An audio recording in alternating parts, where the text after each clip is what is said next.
ఏమనిపించింది ఆ lip lock scene? ఏంటది అసలు డాడీ పక్కన పెట్టుకునేది? What is this? I mean Prabhakar గారు నమస్కారం. నమస్తే మేడం. ఈ కళ్ళజోడు ఎక్కడదా? అంతర్విత్తిలో కొని 15 రూపీస్ కి ఇది కొంటే ఇది ఫ్రీగా ఇచ్చేయండి. మా అబ్బాయి హీరోగా వస్తున్నాడు సినిమాల్లో, ట్రోల్ అయ్యాడు అప్పుడు. మూవీ చేస్తున్నాడు. వాడు సినిమా రిలీజ్ అవ్వకుండానే క్యారీ చేస్తున్నాడు యాటిట్యూడ్ స్టార్ అని. ఆ లెక్కలు లెక్కేస్తే జీవితాంతం మా కాళ్ళు కడిగా నీళ్లు మీ నెత్తిని చల్లుకోవాలా? లేట్ గా వచ్చాను, సారీ. కానీ లేటెస్ట్ గా వచ్చాను. హీరోలు వచ్చారు. How are you? Super fine, how are you? How are you చంద్ర?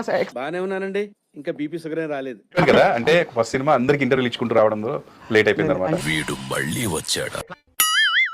ఇప్పుడు ఈ బుల్లితెర మెగాస్టార్ గారి బుల్లితెర బుల్లి స్టార్ స్క్రీన్ మీద ప్రత్యక్షం అవడానికి సిద్ధం అవుతున్నారు ఆయన.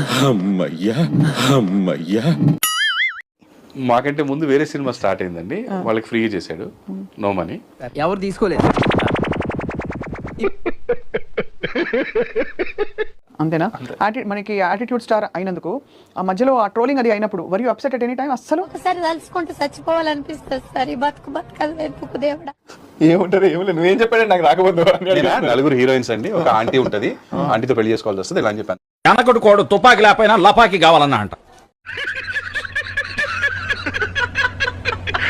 బుల్లితెర మెగాస్టార్ అని ఒక పెద్ద పేరుని మూటగట్టుకున్నారు తన. అందుకే ఆ పెద్దవాళ్ళు అలాంటి బిరుదులు ఇచ్చారనమాట.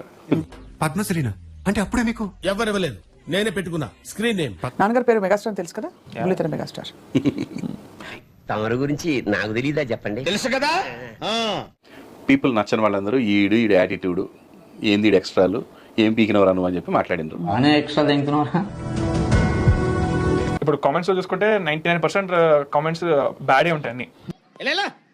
పొద్దున్నే బేవర్స్ గాళ్ళు ఎక్కువైపోయారు. ఈ సినిమా డెఫినెట్ గా మీరే ప్రొడ్యూసర్ కదా సార్, మీ బ్యానరే కదా. దేవుడు పైనే భారం వేసాం. ఫ్యామిలీ మూవీ అండి. మన ఇంటి పక్కన ఉంటాడు ఒక తొత్తిరిగాడు, ఒక హౌలగాడు, ఒక వేసినాగాడు, ఒక పోరగాడు, ఎగిరిగాడు ఉంటాడు, అలా ఉంటాడు. వీడెవడండి బాబు, ఆడిని అదమని చెప్పేసుకుంటున్నాడు. అంటే ఆల్మోస్ట్ ₹1 కోటి ఈ సినిమాకి మ్యూజిక్ ఖర్చు పెట్టారు మీరు. 100% అండి, ఎందుకంటే 1,80,00,000. Excited for the film? Super excited, అంటే ఇంకా మాటలు లేవు. ఇంత లేట్ అయ్యేసరికి ఎక్కువ ఎక్సైట్మెంట్ ఉంది నాకు కూడా. ఇప్పుడు అలాగే ఉంటదా? వాళ్ళకి ఫ్రీగా చేశాడు. సో నాకు చేస్తున్నప్పుడు నేను రెండోది అలా చేయను అన్నాడు. సరే ₹1,00,000 ఇస్తాంలే అన్న. తీసుకో పండగ తీసుకో. ఏమనిపించింది ఆ లిప్ లాక్ సీన్? ఏంటది అసలు డాడీ పక్కన పెట్టుకునేది? What is this? I mean అదే అలా ఎలా చెప్తారా? ఇలాంటి ప్రశ్నలు అడగకూడదు, కొంచెం ఈజీ ప్రశ్నలు అడిగే.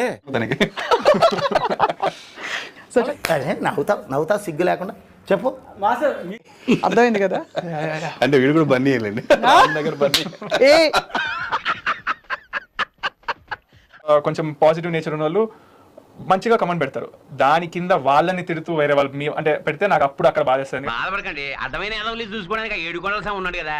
సరే ఫస్ట్ సాంగ్ వాడే పాడాడు ఈ సినిమాలో. ఈ సినిమా అరే పూలుంటే తుమ్మెదలు రాకుండా ఉంటాయా చెప్పండి, వాట్ ఈస్ ద రాంగ్ అండి. ఎంత శ్రావ్యమైన గాత్రమో. నేను నిజంగా నా సినిమాలో డాన్సర్ కూడా నేను చాలా బాగా చేశాను అని అంటున్నారు అలవాటు. నేను ఇప్పుడు జూనియర్ ఎన్టీఆర్ గారు లాగా లేదా అల్లు అర్జున్ గారు లాగా వాళ్ళు మొక్క జరుగుద్ది. అవన్నీ నమ్మే ఉంటే నీ ఫేస్ లాగే నువ్వు ఏదో కన్నాలేసుకు బతకాల్సి వస్తుందిరా.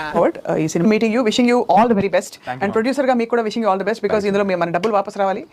ఆ సినిమా ఫ్లాప్ అయితే రోడ్లు పడిపోతుంది కంప్లీట్, ఇల్లు అమ్మేసి.